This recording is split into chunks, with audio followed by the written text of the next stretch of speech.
Answer. Get the latest weather, traffic, and news updates online at 560theanswer.com. Now, from the Signature Bank Studios. Insert Democrat socialist here. Runs the Democratic House floor for 30 plus years running. He's promising this and he's stealing that. Where can you get that kind of money? He's using your house like his own piggy bank. You ought to know by now. You can pay off your house here in Illinois, but you can never keep up with the taxes. Oh, it's always been the plan to have a taxpayer pay, no doubt. Not a matter of if anymore, but when. You're moving out. I said, when you're moving out. Top of the morning, Dan Proft here. Property taxes, they're going up. That's not me saying it. That's the chief financial officer for the city of Chicago, Jill Jaworski. Property tax increase is likely because the city has a $1 billion budget hole. And, of course, CPS has something approximating that. Boy, they were flush just a few minutes ago, so they said. So we know from the COVID money that was drop-shipped, printed and drop-shipped to state and local governments. Not so much anymore. They chew through that like termites, as is their wont. And we're seeing, by the way, stories very similar. I saw yesterday in the Tribune, the city of Aurora facing a budget deficit. They're trying to figure out what to do. It's the same old, same old. So what do? Well, like Willie Sutton, they go where the money is, and that is to already tax-weary businesses and residents. Wirepoints.org has some of the data. Chicago's businesses pay the second highest commercial property taxes among big cities in America. 3.78% effectively. Only, ironically, city I was just mentioning, Detroit is higher slightly. Mike Dugan could get everything done. The residential property taxes, 11th highest among big cities in America. However, still less than the suburbs. I mean, the 1.5%. I mean, that's a fraction of what it is in some of the suburban communities of Lake County and elsewhere, where you don't have commercial subsidizing residential the way that you do in Cook, different than the other 101 counties. So it's the same story, destroying equity, or, well, whether it's residential or commercial, destroying equity and driving people out of their minds and then out of the state.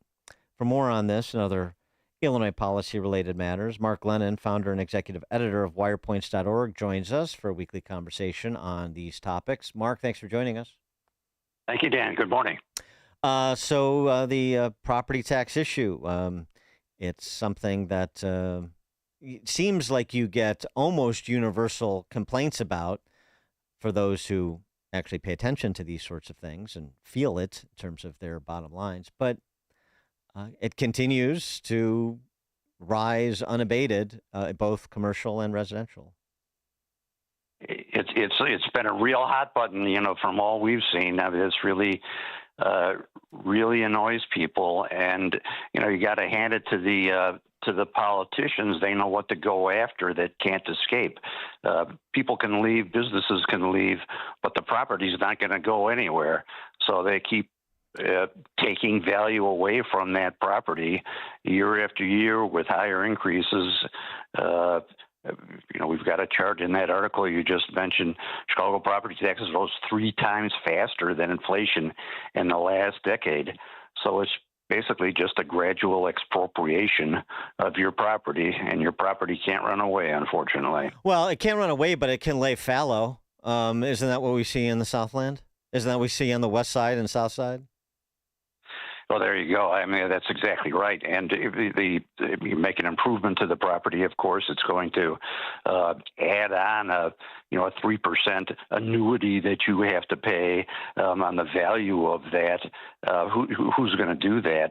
With commercial property that comes ahead of everybody, comes ahead of your equity and mortgagees even. So that's the consequence is empty and underutilized land and no improvements to residential or commercial properties.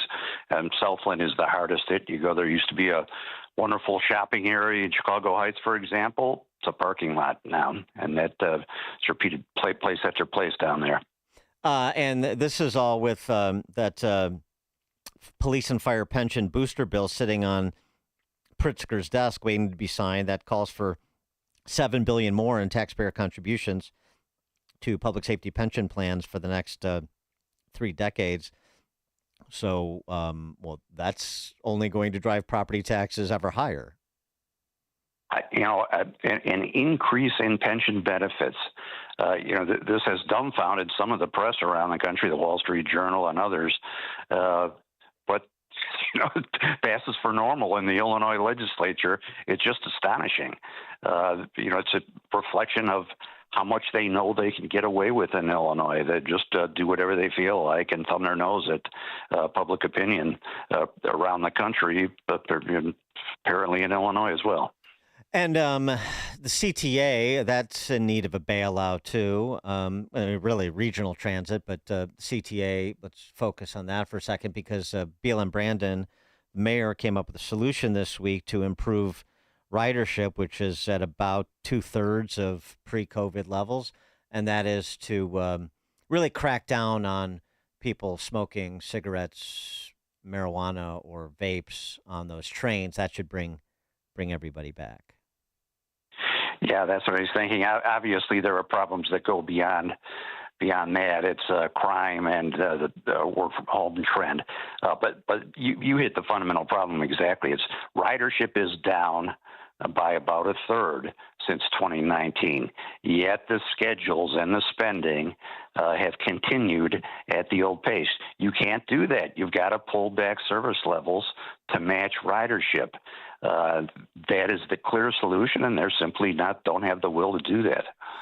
I was interested in a follow-up to this story, too. You penned a piece about the once much ballyhooed Lion Electric and the latest development as that company filed for bankruptcy, despite all being hailed as a modern marvel by the political class and receiving state subsidies and so forth. Now, what has transpired? Lion Electric, which is in a Canadian bankruptcy, it's a Canadian company, has announced, sorry, we can't honor any warranty and repair obligations for any of the buses we've sold in the United States. There's at least 2,300 of them, school buses, on the road in the United States that they've sold compliments of federal taxpayers. This is all subsidized, of course, by federal taxpayers to get these electric buses on the road. They don't work. They have repair problems, repair issues, and so who are you going to turn to get your bus fixed? Nobody, because legally, if in the bankruptcy, they're entitled to walk away from that obligation. They've shut down their one facility that they had in the United States that Joliet. 900. We got Joliet, $900,000 square foot thing that Pritzker celebrated when it was announced. It's shuttered, so they have no presence in Illinois. Sorry, school districts, you are stiffed. Right, and this has chastened J.B. Pritzker to make these deals where he is. I mean, I know he's an accomplished venture capitalist because he says he is, but this has chastened him about these sorts of industrial policy decisions. Or no? No. He just last month announced another subsidy for another Canadian bus company, Demera. That didn't get much press. I'm not surprised that the governor didn't talk about this one very much. But yeah, Demera is getting another package of incentives to open a plant here, an electric bus company, and Pritzker's press release conveniently didn't mention the total cost of the package, and it's still to be quantified, but it's in the over $10 million. We know that for sure, and so we'll just keep doing the same thing over and over again. The governor loves his Canadian electric bus manufacturers. There's no question about it. He is lashed to the masts of those Canadian electric bus manufacturers. One of those has to come in, Mark. One of those has to prove up. You just got to keep at it. You can't give up. Yeah, good mentality for a game, but we're due. Yeah, exactly. Yeah, this is a lock. Speaking of the enlightened leadership of the city and state, I found this interesting too. I mean, it really is just. I don't know exactly what it is. I almost think that she's doing it purposefully, just like consistent with her. Your kids are our kids, and I want a contract, new CTU contract that costs $50 billion and 3 cents because why not? What are you going to do about it? I'm talking about Stacey Davis Gates. She is a water bill scofflaw again. She has about $1,000 in Chicago water and sewer trash bills that have gone unpaid, according to a FOIA request that was filed by the Illinois Policy Institute, and they received the past due bills. This is after her past due bills piled up for nearly 3 years in the same, water, sewer, trash, hit $5,700 at one point. She makes like at least $265,000 as the CTU president and Illinois Federation of Teachers executive vice president, a couple of revenue streams there. But she can't seem to pay her bills on time. She's not setting a great example for her minions, is she, Mark? No, she matches her comrade, Mayor Johnson, too. Had a record of not paying his bills. What's the mentality here? I mean, it's not supposed to be optional to pay your bills on time, and it's setting the example is right. There's people on the other side that need to get these payments, and come on, it's not like these people are hard up either, as you say. She's far above most rest of Chicagoans make in terms of income. It's insane. It's surprising when people like that run up multi-billion-dollar deficits with other people's money. It's very, very surprising. Who would have thought that such a thing could happen? Mark Glennon, founder and executive editor of Wirepoints, wirepoints.org, all things Illinois policy related. Thanks, Mark. Thank you, Dan. And Mark joined us on the Turnkey.pro answer line. It's news, opinion, insight. This is Chicago's Morning Answer on AM 560. The Answer. Don't miss In Grace with Pastor Jim Scudder Jr. Now heard on Sunday mornings at 7:30. Tune in and find hope as Jim Scudder explores God's Word and